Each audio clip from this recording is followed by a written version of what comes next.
metre বন্ধ কৰিব লাগিব পুৰণা মিটাৰ ঘূৰাই দিয়ক পুৰণা মিটাৰ ঘূৰাই দিয়ক স্মাৰ্ট মিটাৰ বন্ধ কৰিব লাগিব স্মাৰ্ট মিটাৰ বন্ধ কৰক Nandita গালুচা হুঁচিয়া BJP go back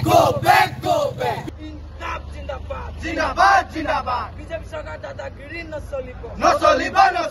Himanta Biswa দাদাগিৰি বন্ধ কৰক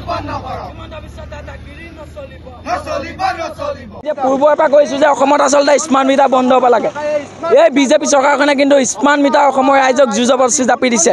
আমি চৰকাৰখনক সুধিম স্মাৰ্ট মিটাৰ মহালুণ্ঠনৰ পৰা অসমৰ ৰাইজে কেতিয়া ৰেহাই পাব বিজেপি চৰকাৰখনে ক'ব মিয়া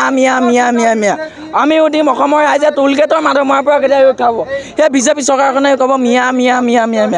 এই কাৰ্য এই কথা কোনো কাৰণতে আচলতে বিজেপি মইমতালি মানি লোৱা নহ'ব আমি এই বিজেপি চৰকাৰখনক দাবী জনাইছোঁ যে এতিয়া স্মাৰ্ট মিটাৰ অসমত বন্ধ হ'ব লাগে অন্যথা কিন্তু অসমৰ প্ৰান্তে ছাত্ৰ মুক্তি সংগ্ৰাম সমিতিয়ে প্ৰতিবাদ কৰিব আৰু প্ৰতিবাদ কিন্তু সৰু সুৰা প্ৰতিবাদ নহ'ব অসমৰ হাজাৰ জনতাক লগত লৈ ৰাজপথত আন্দোলন হ'ব জংগী আন্দোলন হ'ব ইয়াকে কৈছোঁ ধন্যবাদ আগত মানুহৰ ৰাইজৰ বিল আহিছিল 200-100 টকা বিল আহিছিল এতিয়া কিন্তু স্মাৰ্ট মিটাৰ অহাৰ পৰা 500-600 টকা বিল আহিছে অসমৰ ৰাইজে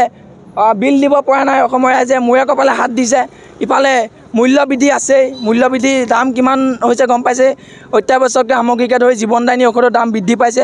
স্মাৰ্ট মিটাৰ লগতে এতিয়া স্মাৰ্ট মিটাৰটোৰ দামো বঢ়াই দিছে আমি বিজেপি চৰকাৰক দাবী জনাইছোঁ যে স্মাৰ্ট মিটাৰ বন্ধ হ'ব লাগে পুৰণা মিটাৰ অসমৰ ৰাইজক ঘূৰাই দিব লাগে অসম চৰকাৰে যি স্মাৰ্ট মিটাৰ নামত লুণ্ঠন কৰিছে এই লুণ্ঠন কৰিবলৈ আমি কেতিয়াও নিদিওঁ ছাত্ৰ মুক্তি সংগ্ৰাম সমিতি আমি পূৰ্বৰ পৰাই দাবী কৰি আহিছোঁ যে এই স্মাৰ্ট মিটাৰ ইয়াত কেতিয়াও বন্ধ কৰিব লাগিব আৰু আমাক নতুন মিটাৰ নালাগে আমাক পুৰণি মিটাৰ আমি ঘূৰাই দিবলৈ অসম চৰকাৰক আমি আহ্বান জনাইছোঁ